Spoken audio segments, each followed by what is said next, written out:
Coming on to this evening's talk, I'm delighted to welcome Dr. Semih Sefer, who is Research Assistant at the Department of History at Istanbul University and is now a postdoc. He gained his MA with a thesis about the Lorando and Tubini banking families. And the themes continues through into his PhD, looking at the consolidation of Ottoman external debts, no doubt involving many of the banking institutions. His research interests include modern economic history, Ottoman external debts, Ottoman modernization, and the economic and social history of Istanbul itself. And so I'm delighted that he's going to talk to us about the Foscolo family, who have very diverse interests in 19th century Istanbul. So over to you, Semih. I will now stop sharing and invite you to share your presentation. So we will take questions at the end, and if you would like to ask a question, turn your video on or put a question in the chat, raise your hand, otherwise try to catch my attention. Semih, please. Okay, thank you, Quentin. Hello, everyone. Good evening. It's a pleasure to be here today and to present my research on Levantine enterprise in transition, the Foscolo family in 19th century Istanbul. Before I begin, I'd like to express my sincere gratitude to the Levantine Heritage Foundation for its kind invitation. I'm especially grateful to Quentin for his generous support and to Craig Ensar for his assistance in making this event possible. This presentation explores the economic transformation of 19th century Istanbul through the story of Levantine Foscolo family, with particular emphasis on the districts of Galata and Pera. Originally members of the Venetian aristocracy, the Foscolos became deeply integrated into Ottoman society and played an active role in the evolving commercial, legal, and social landscape of the empire.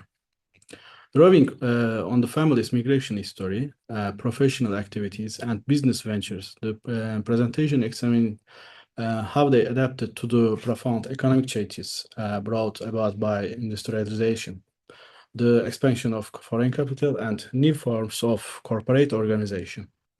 Particular attention is given to the family's involvement in trade, finance, shipping, and coal enterprises, which positioned them among the influential actors of Istanbul's Levantine business community. Through the experience of the Foscolo family, this study offers a broader perspective on how Istanbul emerged as a dynamic cosmopolitan center where Eastern and Western economic networks, cultures, and identities intersected during the 19th century. First of all, I'd like to take you back to the period and place where Foscolo's entrepreneurial spirit first emerged. Istanbul was distinguished within the Ottoman Empire by its multicultural identity, symbolizing central authority after the 1453 conquest. Although significantly transformed into an Islamic capital, districts such as Galata and Pera retained their distinct foreign, non-Muslim, and European character, influenced primarily by long-standing generous autonomy and cultural diversity, including Greek, Jewish, Turkish, and Italian communities. Initially shaped by Ottoman architecture, these districts underwent substantial changes after 1535 with the establishment of the French embassy, followed by those of England, Venice, the Netherlands, Poland, and Denmark due to the diplomatic restrictions within the walled city. This led to a concentration of Levantine, European, and non-Muslim populations, creating a distinctly European urban and architectural landscape by the late 19th century. Italian merchant families, primarily of Genoese origin, played key role in the economic vitality of Galata and Pera, especially in maritime trade linking the Mediterranean and Black Sea. In the 19th century, increased migration from Italy reshaped social dynamics with affluent residences coexisting alongside crowded tenements. Galata developed into a major hub for international trade and finance, attracting European merchants, industrialists, and bankers. Between 1840 and 1900, roughly 100,000 non-Muslims settled in these districts, significantly influencing their cultural, economic, and architectural evolution.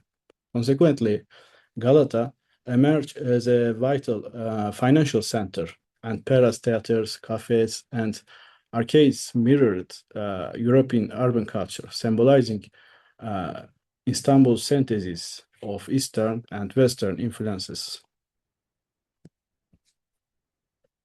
The Foscolo family was a prominent Venetian noble lineage whose influence spanned maritime trade, diplomacy, and military affairs from the medieval period through the early modern era.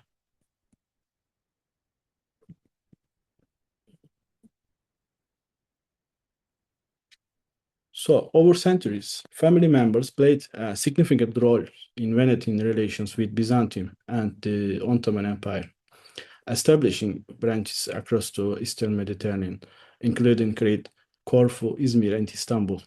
Although their political prominence declined after the fall of the Venetian Republic in 1797, the Foscolos remained an important Levantine family and later became part of Istanbul's cosmopolitan elite.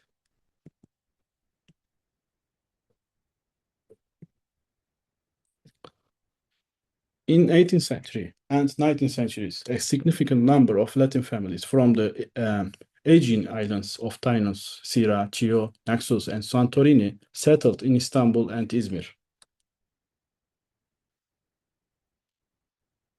These individuals were either Catholics residing on the Aegean islands or the descendants of Italian settlers who had undergone a process of Hellenization. Notably, the population included a small number of Orthodox converts to Catholicism. The majority of the population spoke Greek, while Italian was no longer widely spoken on the island. It is evident that, due to the historical legal privilege accorded to Catholics over Orthodox Christians, a negative attitude towards the Franks had been perpetuated among the Greek populace for centuries. This conflict frequently escalated into over hostility during the 19th century. The economic difficulties experienced on the island, in addition to the prevailing hostility amongst the Orthodox majority, resulted in a significant number of Catholics being compelled to seek exile in the major port cities. The migration movement that began in the 18th century reached its peak with the Greek uprising of 1821, during which the major ports of Izmir and Istanbul emerged as key hubs for Catholic islanders. For instance, analysis of the death records of the Latin Church of Saint Mary Draperie in Constantinople from 1800 to 1855 reveals that 17% of the deceased originated from Tinos, 13% from Syria, and 2% from Chio, amounting to a total of 33% from these three islands. Sorry. Rinaldo Marmora, who revealed the baptismal records of the church on the island of Tinos between the years of 1750, 1850, also identified members of the Foscolo family. He identified members of the Foscolo family in the following villages: Agapi, Caserado, Hinara, Ticado, Spelia. From the second half of the 19th century, the name of Foscolo began to appear in the baptismal records of the Latin churches in Istanbul. Following the end of Venetian rule in 1797, Leonardo Foscolo, a member of the San Stefano branch of the Foscolo family, relocated to Izmir. Over time, the family became one of the city's most prominent foreign households. In 1878, Leonardo's son, Nicola Foscolo, together with his eldest son Antonio, and in partnership with Antonio Mango, established the Foscolo Mango Steamship Company in Istanbul. Nicola's other son, Giovanni Foscolo, was employed by the family business in Izmir. Meanwhile, Paolo Foscolo, another son, inherited a substantial estate in Seydiköy, south of Izmir. The entire family eventually settled in Seydiköy.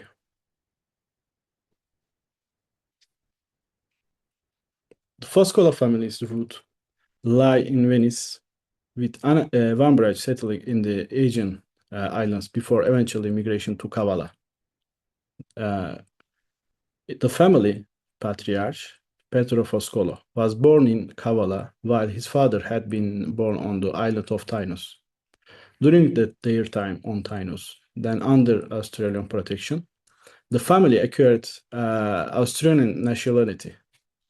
Later, following the incorporation of Venice into Italy in 1866, they also sought Italian citizenship, claiming that their commercial activities had been disrupted by the political changes. They appealed to the Italian embassy for assistance. On the other hand, not all members of the family choose the same citizenship. For example, Luigi Foscolo, who had been residing in Istanbul since 1857 and was also from the island of Tinos, was a Greek citizen. Anna Foscolo, Carmela Antonietta Foscolo, Janine Foscolo, and Virginia Foscolo were French citizens. It's the picture of Seydiger.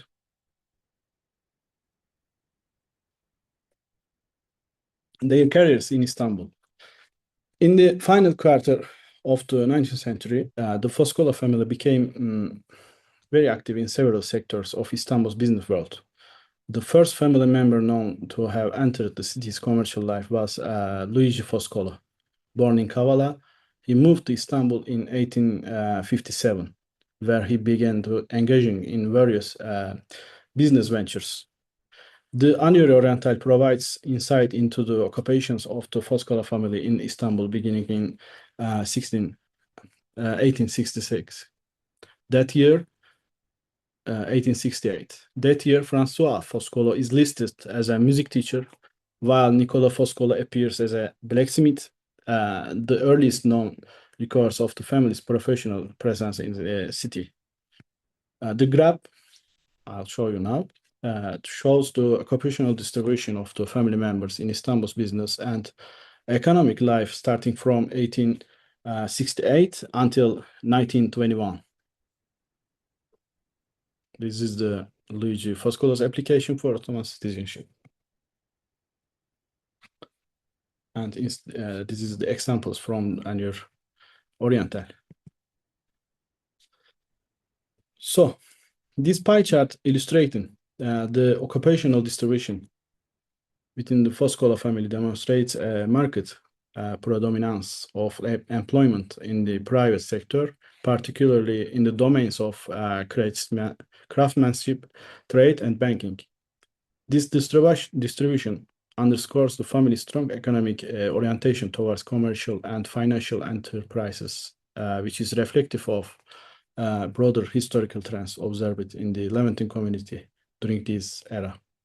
The notable presence of artisans within the Foscolo family underscores a long-standing commitment to traditional manufacturing and handicrafts, suggesting profound and sustaining transmission of skills and expertise across generations. This phenomenon aligns with the Levantine economic tradition, where family networks have been identified as a facilitator of both the preservation and advancement of specialized trades and crafts.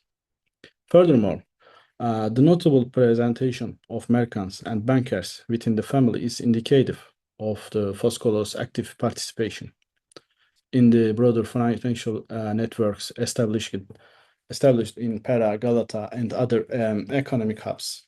The integration of these networks is indicative of the family's adaptive strategies in response to evolving market demands and their influential role in the commercial transformation of Istanbul into a vibrant cosmopolitan trade center. In contrast, artistic, educational, and fashion-related professions appear to be underrepresented, suggesting either a deliberate or coincidental limitation of investment in these sectors. Nevertheless, the mere presence of such professions within the family suggests an acknowledgement and application for cultural and intellectual pursuit, albeit secondary to economic priorities driven by commercial pragmatism.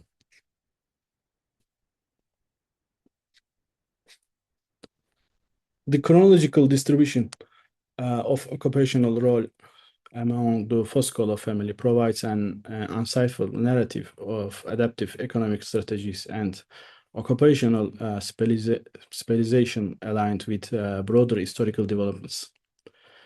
A marked increase in roles such as private company employees, artisans, and merchants, bankers during the late 19th and early 20th centuries can be closely linked into Istanbul's broader economic transformation, marked by rapid industrialization, increased corporatization, and intensified integration into global commercial networks. This transition is indicative of the Foscolo family's strategic alignment with emerging economic opportunities, as well as their responsiveness to market transformations resulting from industrial and commercial growth in the Ottoman capital.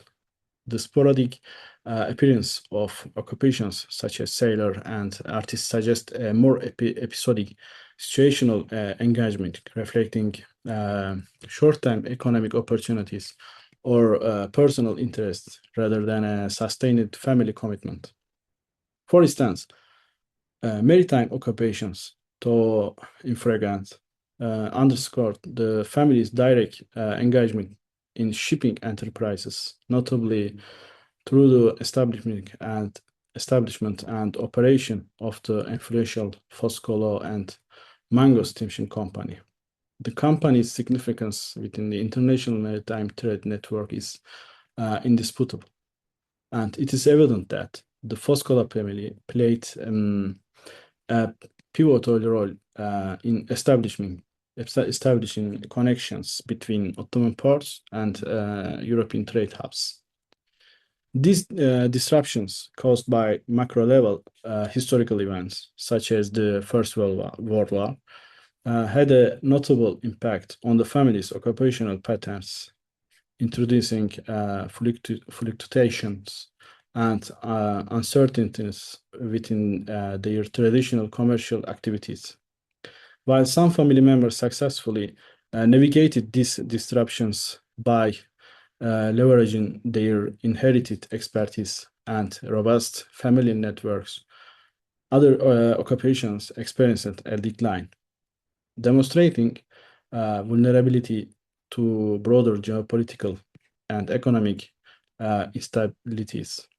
Professions with a strong foundation in family tradition, such as merchants, bankers, and craftsmen, exhibited greater resilience compared to more transient occupations like artists and sailors. In summary, the occupational data encapsulated in the figures provides a nuanced perspective of the Foscolo family's economic and social adaptation strategies within the rapidly transforming economic landscape of the late Ottoman Istanbul. The integration of these visuals with historical context provides a vivid illustration of how the Foscolo family's uh, occupational decisions were shaped not only by their entrepreneurial acumen, but also by external economic pressures and opportunities from the Western Europe, of course. This ultimately contributed to their enduring legacy within the Levantine economic community.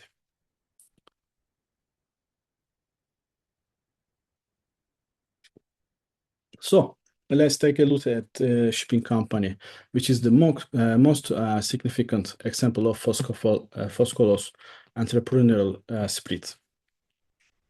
In the second half of the 19th century, members of the Foscolo family were actively involved in the establishment and management of various companies in Istanbul. In addition to small-scale businesses such as the Izmir Joint Stock Ice Company and the Foscolo Beer House, the Coriander Beer House on Haraç Street, for example, in Galata, was run by Nicola Foscolo. This brewery was one of the most famous places in Istanbul. But the family gained wider recognition through the Foscolo and Mango Steamship Company. This enterprise, in particular, positioned the Foscolos as notable figures within both European and Istanbul business communities.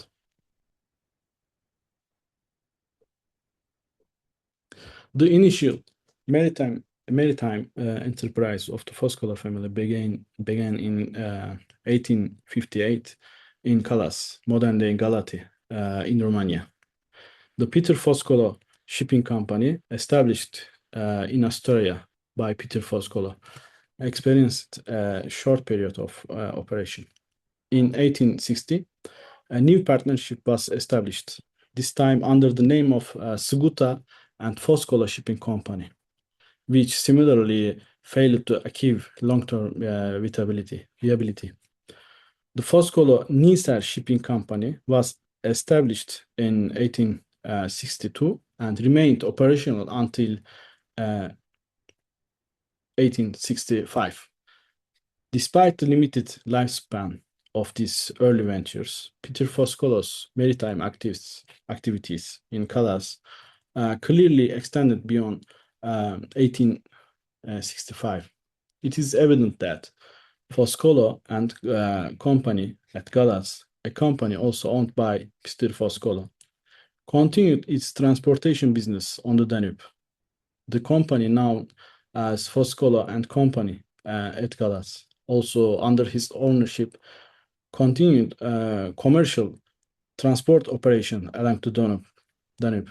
However, during the Russo-Ottoman War of 1877-1878, one of the company's freight vessels sustained damage, resulting in significant financial losses. The Foscolo family's commercial pursuit, particularly in the maritime sector, expanded considerably after the relocation to Istanbul. Nicola Foscolo, son of Leonardo Foscolo, who had moved to the family to Izmir following the collapse of Venetian rule, founded the Foscolo Mango Steamship Company in collaboration with Anthony Mango and his eldest son, Antonio. This partnership led to the establishment of Foscolo Mango and Steamship Agents in 1878, reflecting the emergence of a new professional class within the major maritime hubs of the time. Notably, the firm's branches in London and Piraeus remained active, underscoring its sustaining presence in key international shipping circuits.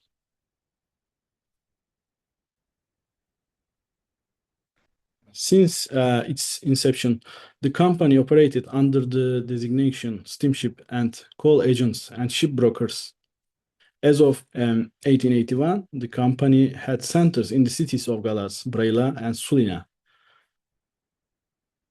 By 1887, the company had significantly expanded its portfolio, evolving into a firm capable of providing transportation services on the K route from London to Istanbul. During this period, the Foscolo and Mango steamship companies' vessels also operated regular routes between Istanbul and Kirit, facilitating both passenger travel and cargo transport. The company functioned as the agent in Istanbul for several leading European steamship companies, shipping and coal companies. From 1893 onwards, the shipping agency and brokerage firm Foscolo and Mango served as the general agent for the Royal Netherlands, the navigation à vapeur in Amsterdam.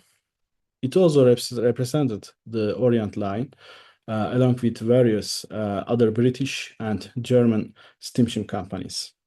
The company experienced rapid growth, leading to the establishment of two additional branch offices.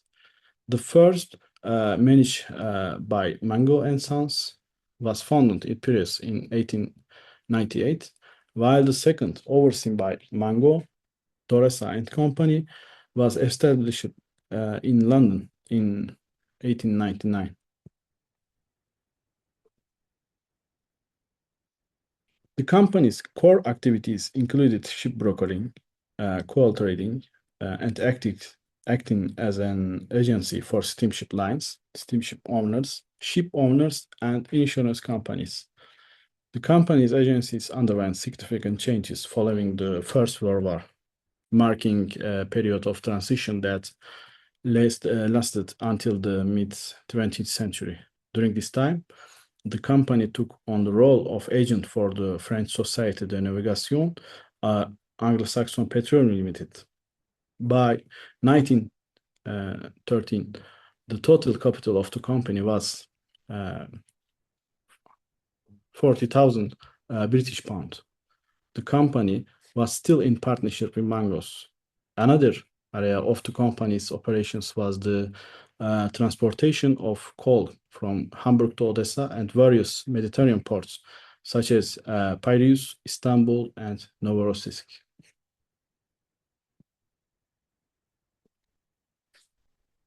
So,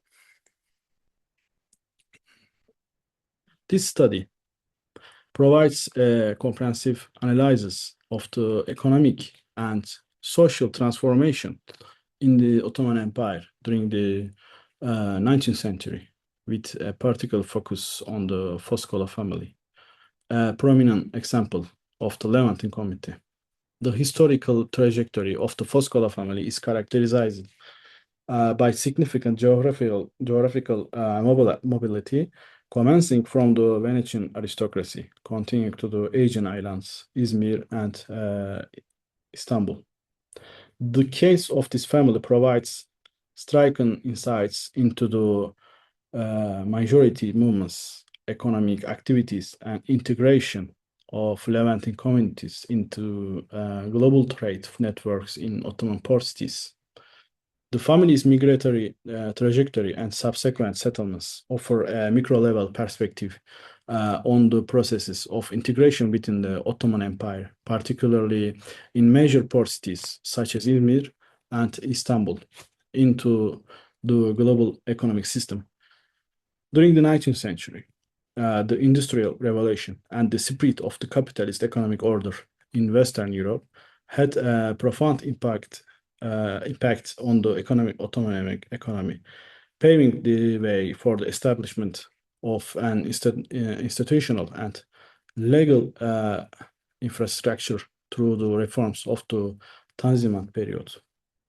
In this process, there was an acceleration in the inflow of foreign capital into Ottoman markets, and the Ottoman economy underwent gradual integration into the global economic system. It is evident that regions such as Pera and Galata emerge as the epicenter of these transformations. The Foscolo family occupied a central position in the economic and social transformations of the period through their activity, commercial ventures, financial activities, and social relations in these regions. The establishment and subsequent expansion of the Foscolo family steamship company provides evidence of the family's role in this transformation process. The company played a pivotal role in establishing connection between Ottoman ports and global trade networks, thereby significantly contributing to Istanbul's transformation into a major maritime trade hub. The findings of the study demonstrate the diversity of the Foscolo family's commercial ventures. The family's economic activities in pivotal sectors such as banking, shipping, and coal trade are indicative of the significant role played by Levantines in the Ottoman economy. The distribution of Foscolo family members across a diversity of professions is indicative of the social and economic flexibility of Levantine families and their contribution to the cosmopolitan commercial culture of the Ottoman capital. This diversity provides a significant dimension for understanding the position of Levantine communities within socio-economic structures. Furthermore, the fact that the Foscolo family was not confined to economic activities, but was also active in cultural domains such as education, art, and fashion, points to the multi-dimensional role that Levantines played in shaping the urban identity of Istanbul. This multifaceted participation underscores the fluidity of identity and belonging in the late Ottoman period, highlighting the existence of a complex network of relations that transcends the conventional definitions of minority and majority. The contributions of the Levantines to the urban culture of Istanbul merit rigorous examination, particularly in terms of their economic impact as well as their role in shaping the cultural and social fabric of the city. This study also demonstrates the methodological importance of microhistory, the detailed examination of the historical experiences of one family enables more profound comprehension of the broader economic, political, and social transformations in Ottoman society. The analysis of the individual experiences of the Foscolo family is valuable in demonstrating the complex dynamics and multi-layered effects of Ottoman modernization process. In this context, it is concluded that the micro-historical approach has the potential to enrich grand historical narratives and offers a fruitful method for future research. Thank you very much for your attention.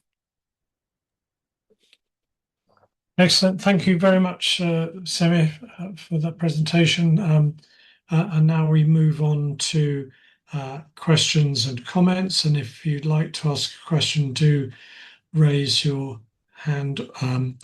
Perhaps I could just start with one. So could you tell us a little bit about the Mango family, and were they related? Were they connected through marriage in any way? I mean, how much was the Foscolo Empire part of a close family network? Mhm. One of the famous features of the Levantine community is making connections with the marriage with the other families in the same city. But I didn't see any same features for the Fosco mango family. They they came to the Istanbul from the Aegean islands as well, like Foscolos. But the famous member of the family of fine mangoes was Andrew Mango. You know Andrew Mango. He was writer in the uh, beginning of the 20th century. So um, this is the only information that I know about the mangoes, actually. Okay, thank you. Just have a look around the audience. Now, I was sort of interested that one of the sons of, was it Leonardo, inherited the estate in Sedicoy. Yes. But was that an agricultural estate? I didn't see in the mix of professions sort of commodities, like pigs and was there an agricultural business there? Yes. In Seyliköy, there was a farming or belonging to Foscolos. They were doing the farm stuff in there. Then after the cooperation with the Western companies, Leonardo Foscolo became the member of these companies. He um, he was a mm, he was the member of these companies. Also worked there in railway company that was ruined by the British. British, yeah. Okay, thank you. Um, Anyone else got a question? Otherwise, I will continue. So you showed I have a question. Mike, Sorry, I yeah. can't. Yeah, it's Mike. Mike Voskilis, actually. Yes, I really liked your study. I read the paper that you actually put out. It was quite good, and it was also good knowing how difficult it was to do such papers. Thank you. Maybe I'll just pick up on Quinton's point. What I've been looking at in my research is actually a symbiotic nature, or in other words, a cooperation that existed between Smyrna Sivdikioi branch and the Constantinople branch. And this is quite a good point that Quinton rose just now, is that what I've found is that a lot of the commodities that were produced by the agricultural, and it was a cooperative that was produced there. It wasn't only the Foscolo farm. There was a cooperative including the Fotiadis family and many other families in the actual plain of Gazimir. And so a lot of the production was quite significant. And so what I sort of found was that there was also this nature between them exporting the goods using the Foscolo Mango ships. So in a way, it was like a closed circuit business, symbiotic business, whereby they produce the Foscolo Mango, has stable contracts and exports, comes back empty. This was quite significant production in the region. And then Yeah. secondly, they would also help financially because they ran sort of a quasi merchant bank, from what I understood and looking through my grandfather's papers and so on and so forth, whereby because the shipping enterprise was so volatile, they also provided some sort of credit when credit was needed, especially in the First World War, where there was a blockade of Turkey by the British. There was some confiscation of ships at that stage. And the Sevdikioi, or the Smyrna branch, would provide credit to continue this. And what is apparent, and of course, I'm talking also from family experience, which I don't want to do because I'm an historian, so I want to keep it very strict. But the view was that the collapse of the Foscolo Mango shipping was in part due to the destruction of the Smyrna part of the business, because they couldn't of course they lost the export freight capacity. The freight rates, of course, were then not controlled. And then they also had a problem with the, basically with the credit, because at that point there was hyperinflation in the Ottoman Empire, as you probably know, and they weren't there to assist. And then, of course, it came into the.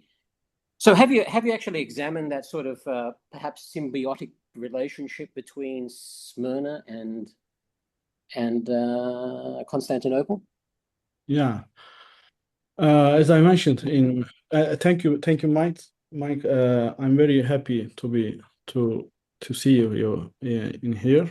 I read your book. Yes, about you should have. I would have sent you a signed copy if I knew what you were doing. yeah, For free. it was very hard to find this. Yeah, I know. I'm writing a second edition. That's why I'm trying to. Yes. Thank you for the correct question. I'd argue it was a form of symbiotic integration that was occasionally strained by social friction, while you see instances of hostility, such as the tension between Catholic population and Orthodox majority. There was also deep functional interdependence.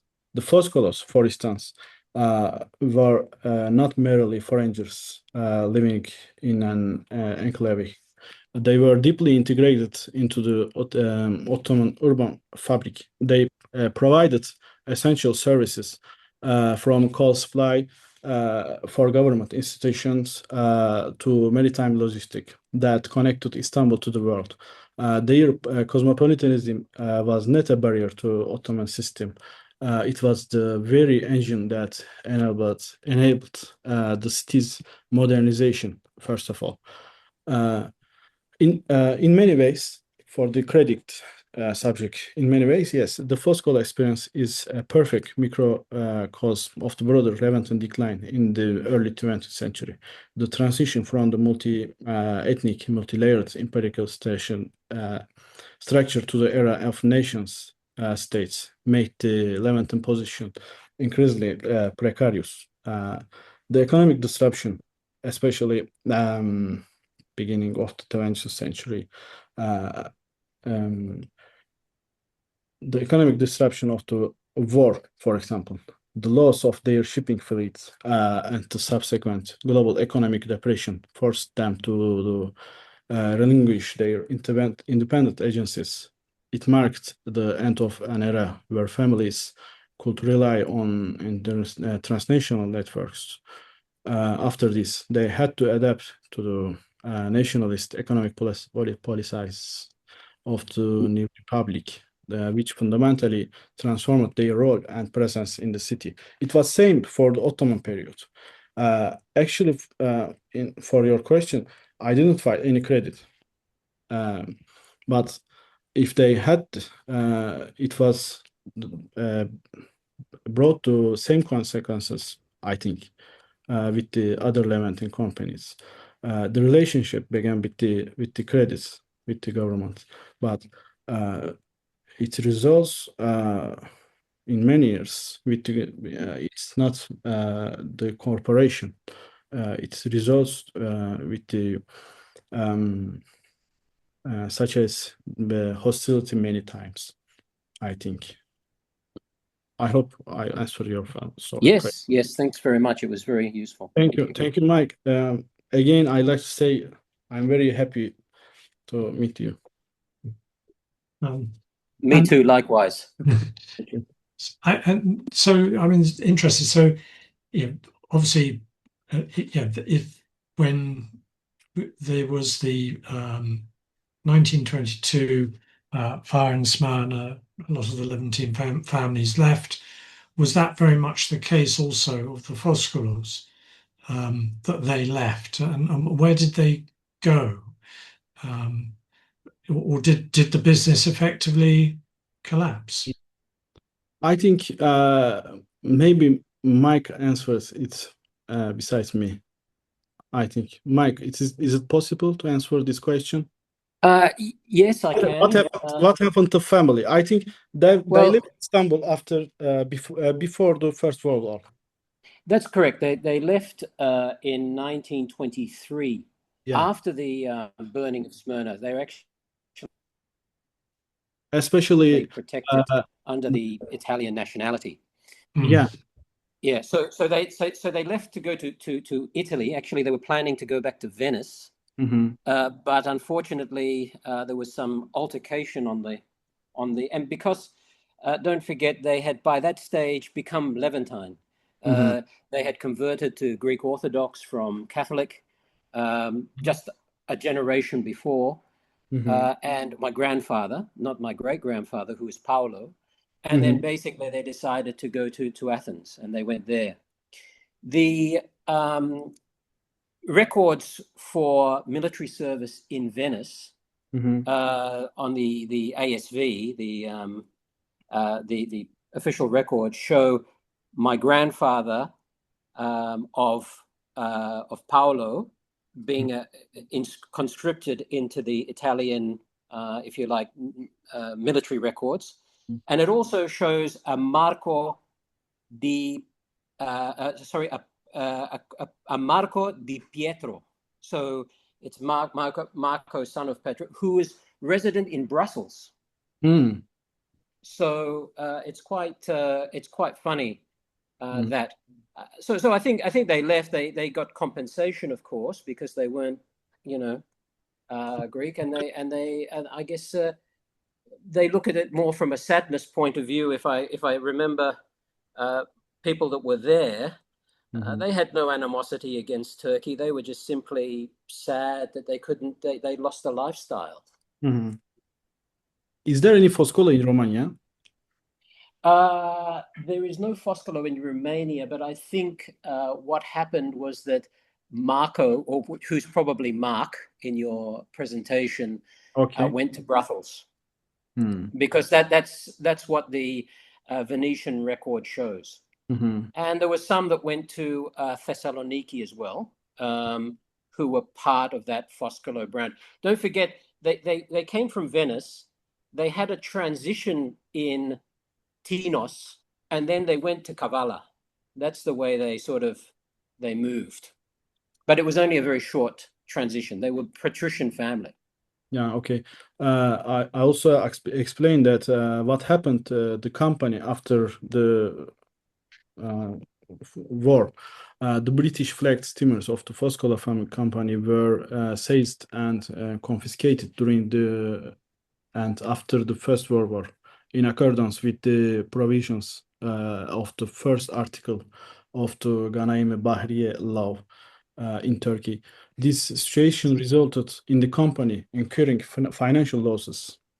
For instance, on 29 March in 1915, the company's British flagged tugboats Sofia and motorboat Marine were confiscated after being reportedly anchored and at the pier of the electricity administration in Istanbul.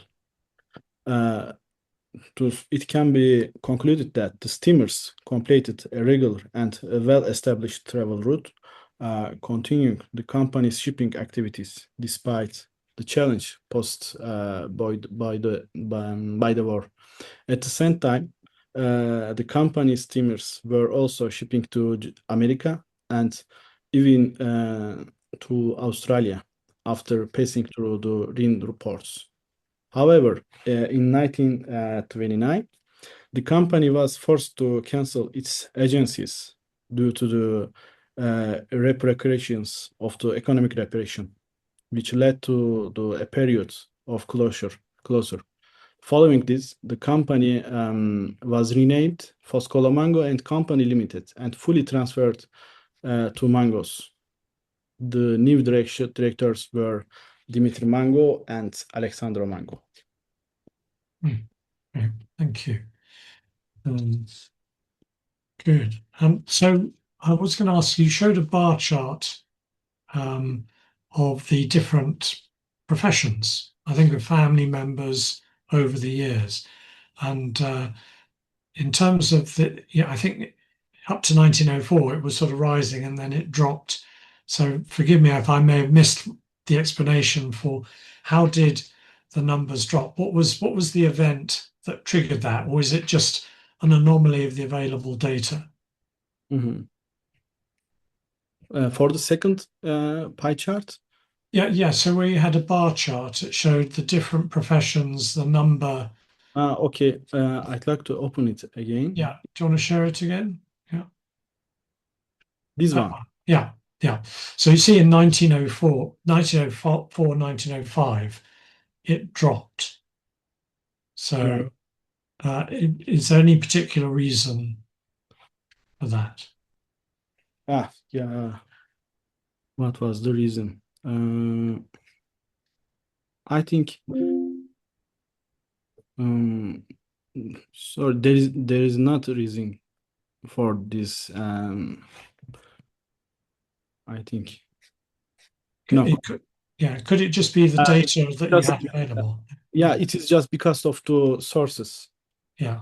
Yeah. Okay. provides the material, less material. Okay. Good. Understood. So where is your research going next in this story? Okay. Uh, um, and this study contributes to the future research in several ways, and I think.